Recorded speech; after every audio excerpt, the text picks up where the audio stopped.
walls of Jericho city came tumbling down. Now Jericho is a city given over to the Palestinian Authority. All around the Palestinian territories a wall or security fence is going up. Israel says it needs a fence for security. The Palestinians feel this is corporate punishment. The wall has become very controversial indeed.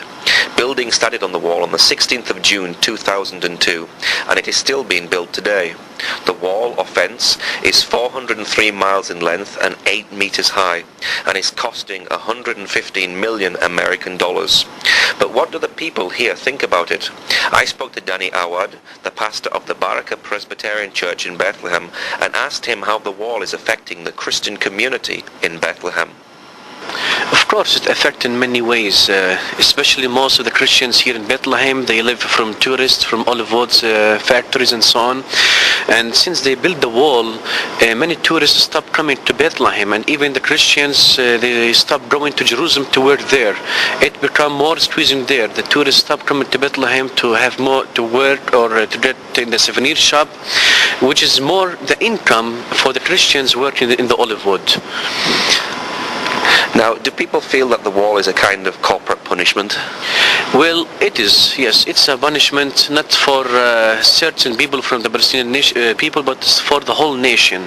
No separation, separate the people, which is building hatred between the two nations even. Mm-hmm. Now, the Christian community is shrinking here. Why is that? Well, for many reasons. Of course, as I mentioned for a while, the Christians, most of their income is from the tourists. Second thing, they have no work. There is no security here from the occupation, and of course, the main thing is the wall. So most of the people, even in my church, men who immigrate to Europe, to America, seeking for better life, for good income. And the other thing, the Christians here are, let me say, they're forgotten church. They are forgotten from the Western world.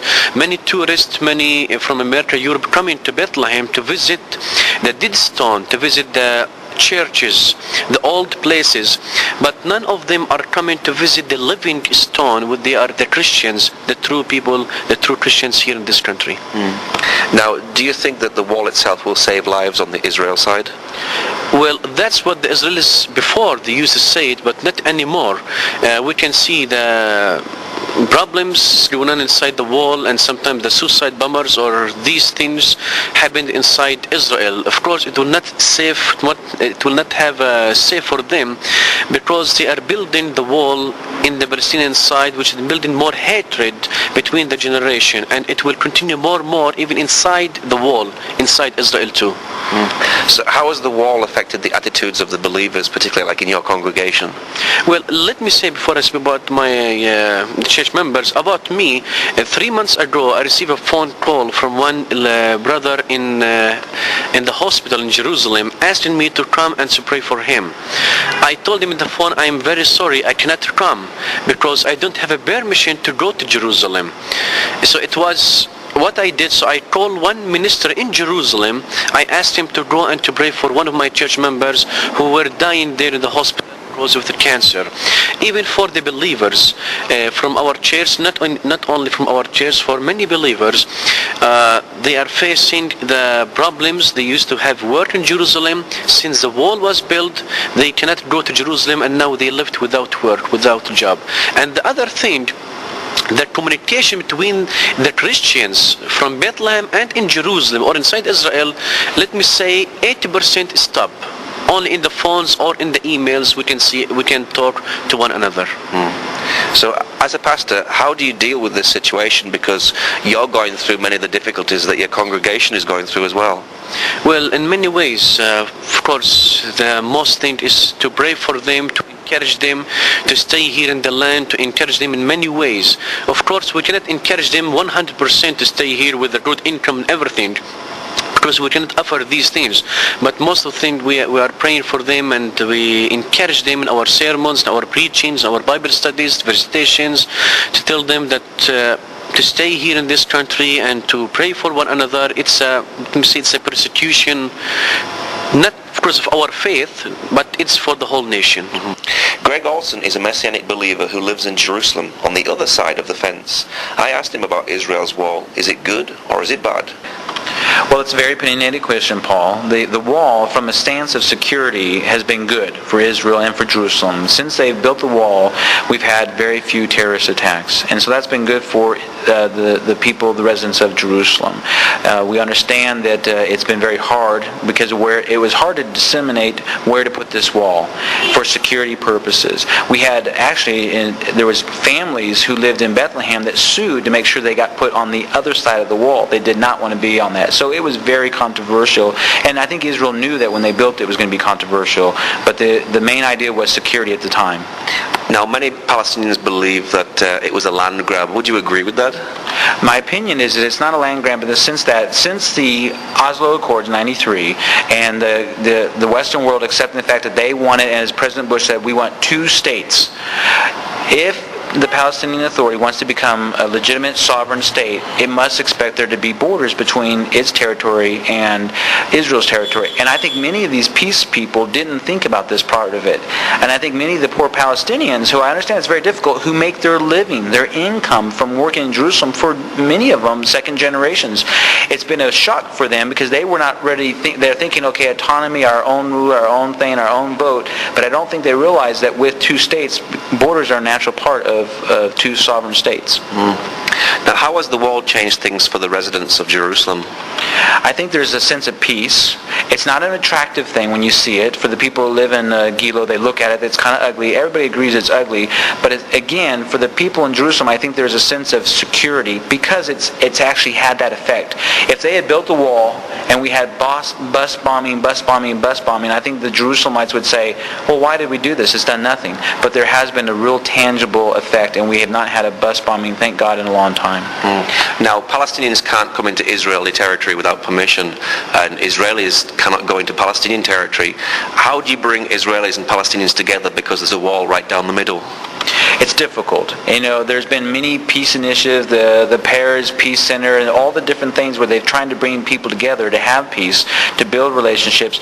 But again, it gets back to this national mindset, and which I come from America. I have a nationalistic American attitude. You're from the UK. You're British. So we have this mindset that, okay, I'm Israeli, I'm Palestinian, and the division and the wall comes up because you have borders and all this. But it's been difficult for those people to get together, and especially for believers in this situation, because it's difficult. We have believers in Bethlehem, we have believers in Jerusalem, real believers that really love the Lord, but that wall has made it difficult. Now, many Palestinians say that they feel that it's corporal punishment. Would you agree with that? In a practical sense, when they come out the door and they see a fence, I can see their understanding of that. But again, I think it was maybe their government did not do such a good job explaining to them, we want a state, it's going to create a border if we have 2 states.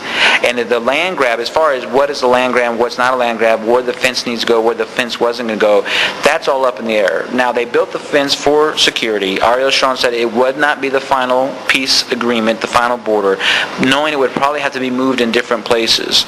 But he never said there would not be a border.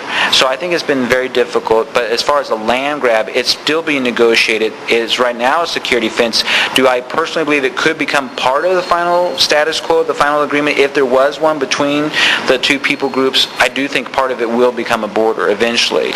But we have to pray that the Palestinian people in Bethlehem will be able to live their lives as Palestinians with their government, if this is what they want to believe and have, and that does cut them off from Jerusalem.